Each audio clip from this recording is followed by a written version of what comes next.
Mbok Yao, sebagai warga bangsa, kita menunggu apa hasilnya. Jangan suudzon.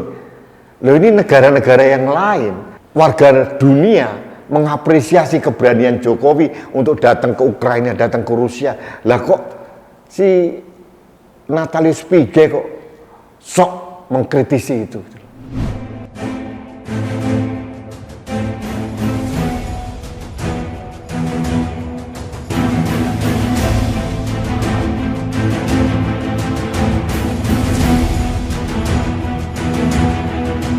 Halo sahabat Indonesia, kita bertemu lagi dalam Opini Rudy. Sahabat Indonesia, kita sekarang mengulik tentang Natalius Pigai.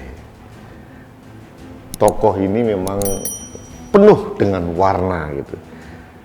Mencari-cari topik serangan kepada presiden, kepada pemerintah, tapi kadang-kadang agak sifatnya norak-norak bergembira gitu ya.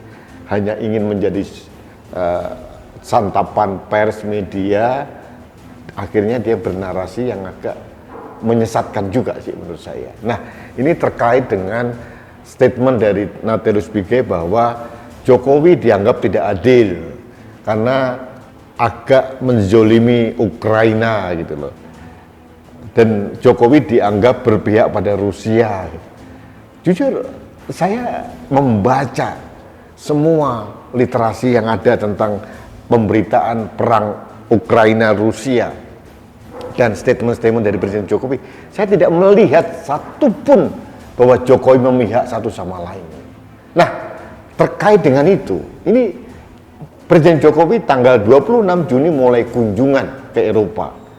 Beliau hadir pada pertemuan G7, negara-negara 7 industri yang besar di dunia, di Munich, Jerman. Beliau hadir sebagai undangan tamu dari negara-negara G7 karena beliau adalah presiden negara-negara G20. Nah, untuk itu beliau merasa, sudah di Eropa, sekalian saya ke Ukraina, kemudian mampir juga ke Rusia sebagai juru damai. Upaya ikhtiar dari seorang negarawan, ikhtiar sebagai presiden dari negara G20 untuk mendamaikan Rusia dan Ukraina. Beberapa kali sebelumnya Presiden Jokowi juga sudah menelpon Presiden Ukraina maupun Presiden Rusia. Mbok Yao, sebagai warga bangsa, kita menunggu apa hasilnya. Jangan suudzon. Loh, ini negara-negara yang lain, warga dunia mengapresiasi keberanian Jokowi untuk datang ke Ukraina, datang ke Rusia. Lah kok si Natalius Pigai kok sok mengkritisi itu. Ini kan otaknya kan somplak gitu. Sahabat Indonesia, saya tidak melihat keberpihakan Presiden Jokowi kepada salah satu pihak. Tapi menurut saya Presiden Jokowi sedang memerankan dirinya sebagai penengah antara perang Rusia dan Ukraina. Karena dampaknya luar biasa. Dampak energi buat Eropa, buat dunia, dampak untuk ekspor gandum luar biasa lah. Banyak, kompleksitas masalahnya sangat luas gitu.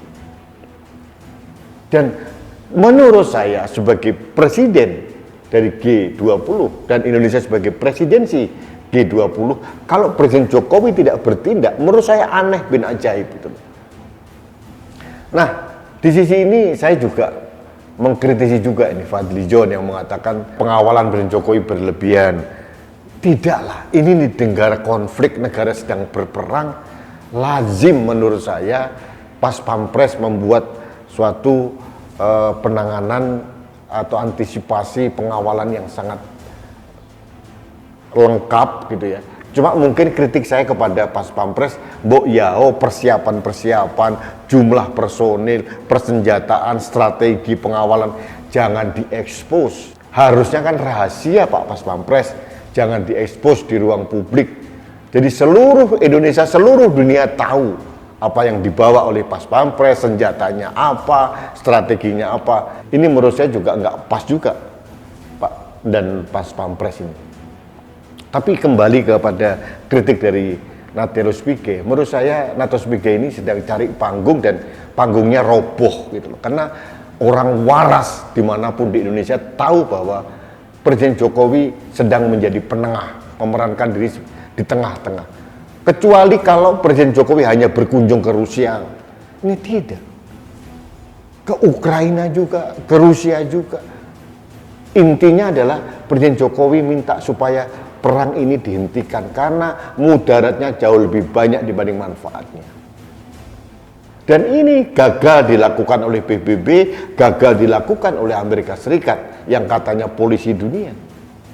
Loh, Presiden Indonesia melakukan peran itu, harusnya kita bangga dong.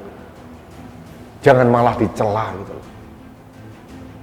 Jangan bilang bahwa ini berpihak ke Rusia, ini penyesatan. Jadi menurut saya memang Natalius Pigai harus banyak belajar, membaca literasi atau berguru pada orang-orang hebat seperti Koni Rahakundini atau mungkin kelompok-kelompok yang lain, orang-orang yang lain yang mengatakan bahwa seharusnya Indonesia memang tidak berpihak.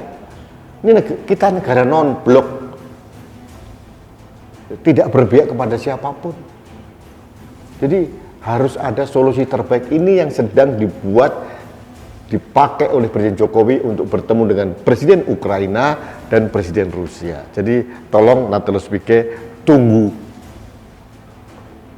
hasilnya seperti apa. Jangan keburu nganggap, keburu jeplak, terus akhirnya diketawain banyak orang. Gitu. Tapi ya Natalius Pigai, hati-hatilah memberikan komentar. Baik sahabat Indonesia, terima kasih Anda telah mengikuti opini saya terkait dengan narasi dari Natalius Pigai. Sebagai rakyat Indonesia, saya bangga Presiden Jokowi tampil menjadi penengah, berani tampil dalam perang yang sedang bergejolak di Ukraina dan Rusia.